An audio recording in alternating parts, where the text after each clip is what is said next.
justo a tiempo. En el nombre del Padre, del Hijo y del Espíritu Santo. Amén.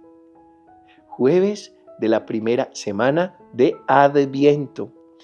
Isaías capítulo 26. Aquel día se cantará este canto en el país de Judá. Tenemos una ciudad fuerte, ha puesto para salvarla murallas y baluartes.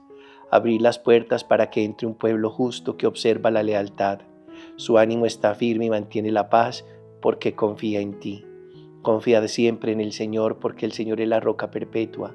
Doblegó a los habitantes de la altura y a la ciudad elevada. La humilló hasta el suelo.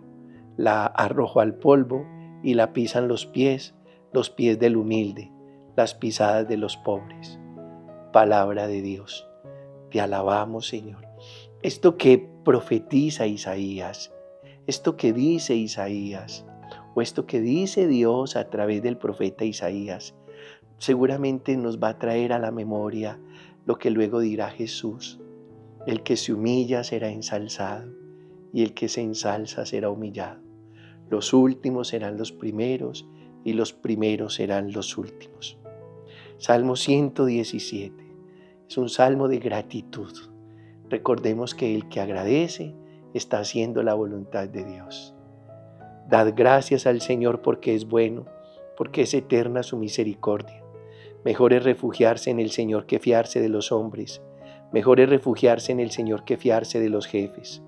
Abridme las puertas del triunfo y entraré para dar gracias al Señor. Esta es la puerta del Señor, los vencedores entrarán por ella. Te doy gracias porque me escuchaste y fuiste mi salvación. Señor, danos la salvación. Señor, danos prosperidad. Bendito el que viene en nombre del Señor. Os bendecimos desde la casa del Señor. El Señor es Dios, Él nos ilumina. Del Evangelio de Mateo en el capítulo 7. En aquel tiempo dijo Jesús a sus discípulos: No todo el que me dice Señor, Señor, entrará en el reino de los cielos, sino el que cumple la voluntad de mi Padre que está en el cielo. El que escucha estas palabras mías y las pone en práctica, se parece a aquel hombre prudente que edificó su casa sobre roca. Cayó la lluvia, se salieron los ríos, soplaron los vientos y descargaron contra la casa, pero no se hundió porque estaba cimentada sobre roca. El que escucha estas palabras mías y no las pone en práctica, se parece a aquel hombre necio que edificó su casa sobre arena. Cayó la lluvia, se salieron los ríos, soplaron los vientos y rompieron contra la casa y se hundió totalmente. Palabra del Señor. Gloria a ti, Señor Jesús. ¿Dónde puede estar parte de la necedad humana? Confiar en nuestras fuerzas solamente. Porque uno sí debe confiar en sus fuerzas, claro, pero no solamente. Aquí hay que ponerlo bien claro, solamente. Ahí está parte de la necedad humana.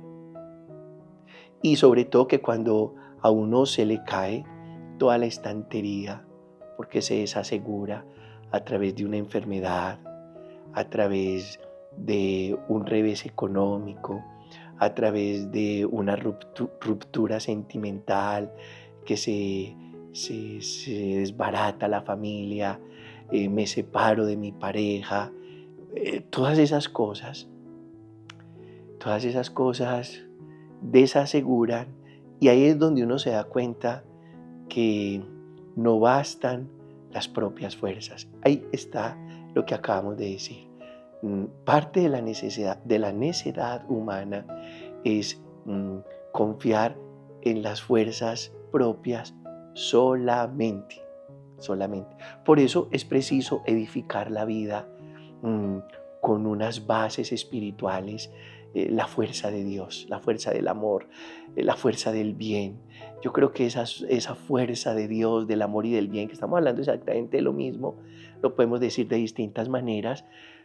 Yo creo que no podemos desdeñar, despreciar, obviar esas fuerzas. Dios es mi fuerza y me da fuerzas. Pero yo creo que hay una alianza perfecta entre mis fuerzas y la fuerza de Dios. Habíamos hablado alguna vez que una Cuando uno se monta una barquita, necesita dos remos. Un remo son las propias fuerzas y el otro remo son las fuerzas de Dios. Y se necesitan las dos fuerzas, las dos fuerzas.